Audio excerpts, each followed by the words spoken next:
Hey y'all, it's Marcy's View. I am the underscore Marcy underscore Lynn, and I am here today to talk about a very important topic.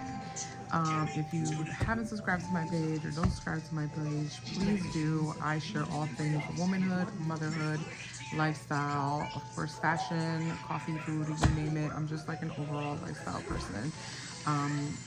But today I wanted to talk about something that resonated with me since last week because we talked about it at a work retreat.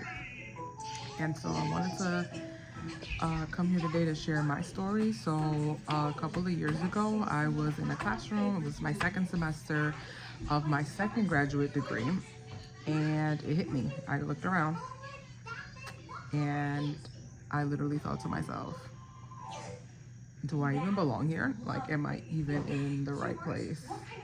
And I I don't know that I was educated enough then to put a name to it, but it did resurface again last week in conversation at a retreat. So I am here to talk to you about how to overcome imposter syndrome. And it is, definition wise, a behavioral phenomenon of self doubt despite external proof that you belong.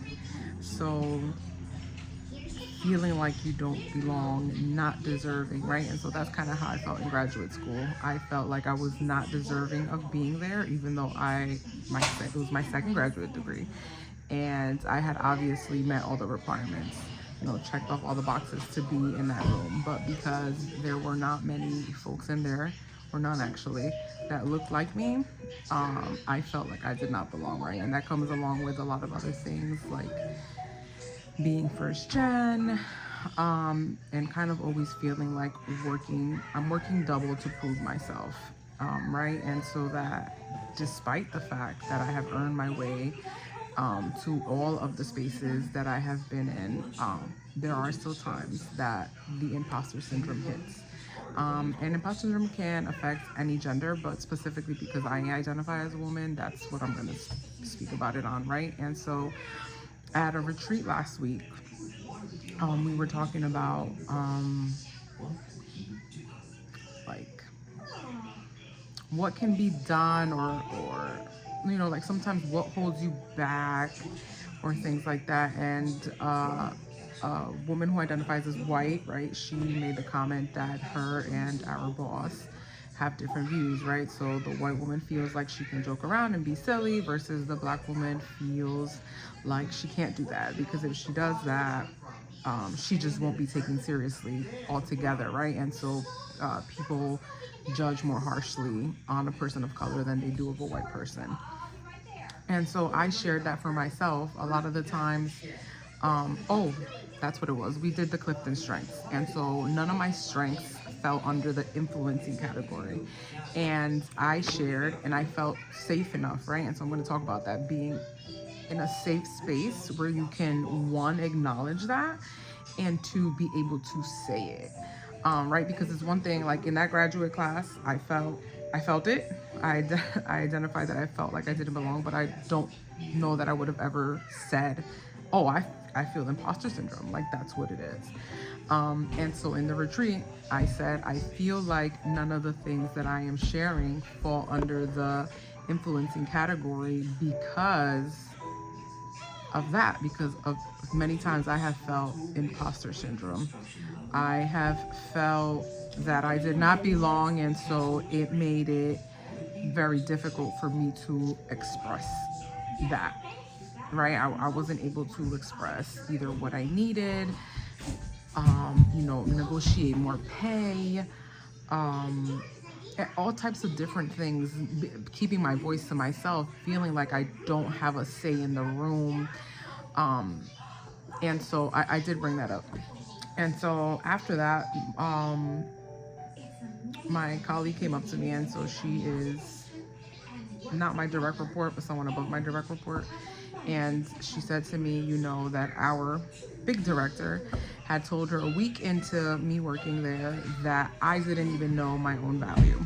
And yeah, wow. Like to hear that just goes to show that people sometimes see in you things that you may not necessarily see in yourself. And it's a good feeling, and also like, damn, I have some work to do, right? Well, I mean, obviously it's been 5 years since then, and so since then I feel like I have found my way. Obviously I'm still a work in progress, as we all are. I don't think I ever want to reach the point where I'm that comfortable where I'm like, okay, I'm good. I am a lifetime learner, which I learned through the Clifton Strengths. And if you don't know what that is, you can Google it and take it. It's like 84 questions, I think, and then they give you your top five. You can pay extra money, and you'll get like your whole all of them categorized. We only got the top five because we did it through my job. But it is great because you get to read and you get to see how they all flow together. And so yeah, so part of me is making this video because I feel like it's that time to utilize my voice to influence, motivate, whatever you want to call it. So part of me making this video is for that purpose, right? I want to utilize my voice. It's time, to utilize my voice to influence, motivate, help, touch something in more people's lives. And it's something that I've been sitting on for a long time. But I have been told numerous times that I have influenced people without even knowing. I have motivated people without even knowing because they watch me and they see me and they see what I have accomplished and things that I have. It's like the tech gods don't want me to finish this, but I'm going to finish this video. Okay, I'm re recording again. So I was leaving off where people have told me that I have influenced them, I have motivated them in different ways just because they've watched what I've gone through, they've watched what I accomplished, and they know that it's limitless, right? Like you're your only barrier that can be. I mean, in a sense, right? If your mindset is right, um, you will accomplish the things that you set forth for yourself, right? And unfortunately, this go around probably won't be as great as my first go around went, but it's okay. Um, and so I say all that to say that imposter syndrome can affect many. And some of the causes could be cultural, right? How you grew up, what the values and belief systems are of that group. It can be environment, right? It can be your family dynamic, right? Did you grow up with your nuclear family? Were you grew up in a single parent home? Were you in a blended family? Was maybe you were adopted? Was your environment a safe one? Were you in a rural environment, suburban? All of those things kind of impact the development of imposter syndrome. But I'm here to tell you that there are different things that you can do to help you overcome it and conquer it. All right, quick setup change, and I had to switch to vertical. It's gonna look a little different, but it's okay. And so I brought my little notes down just in case. And so the first tip that I want to give is open up, speak up, right? And sometimes that's not easy. You have to kind of be in an environment that is receptive of that is open to receiving that, and then helping you navigate that, right? And addressing it. Um, and so I did find that space in that retreat. It was my first time ever verbally saying it. I have felt it many, many times, but it was the first time that I was able to voice it in a room, and resonated, right? A lot of people in the room have probably felt that at one time or another in their life. And so that's great, right? So it may not be your work environment, but it could be a mentor, it could be a therapist, a family member, your friend, anyone that can kind of help you navigate that. Or maybe not navigate, maybe they can just listen, right? And then it's up to you to find the resources that can kind of help you overcome that. The next one is accepting positive feedback. And so that is a big one. It's just the mere way of, like, if somebody gives you a compliment, how many times have you tried to brush it off or been like, oh, oh, this is, yeah, I got this on clearance, or man, this is okay, this old thing.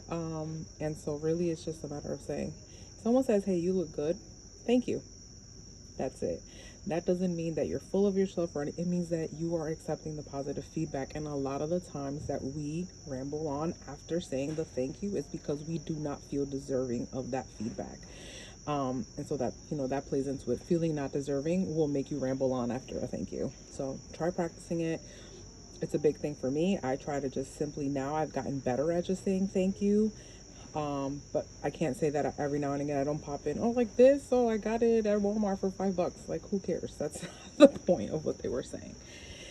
Um, Journal your accomplishments. That is another one. So I have a journal where I journal my daily feelings and things like that, and then I have a goals notebook, right? And so that can be personal, it could be professional, it could be mom related, right? It could be any of those, and it feels good when you are able to check things off.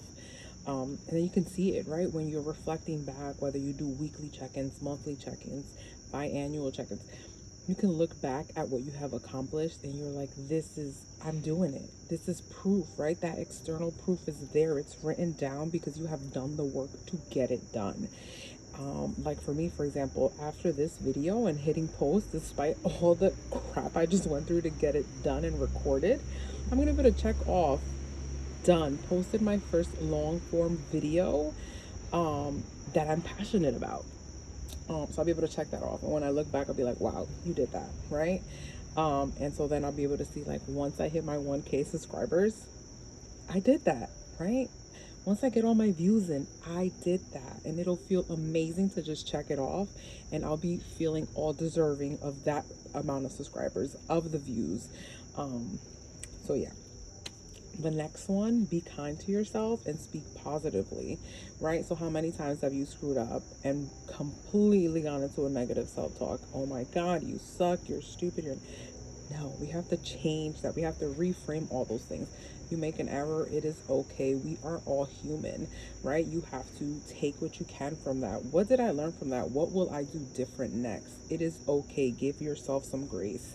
We are all works in progress, right? And so affirmations comes in big with this.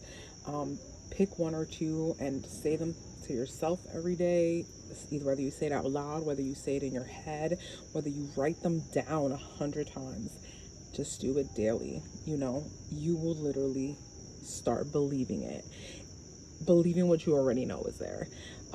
And people like Mary J. Blige have spoken about that in public and have said that they have literally had to speak affirmations to themselves until they believed it. And Mary J. Blige is Mary J. Blige.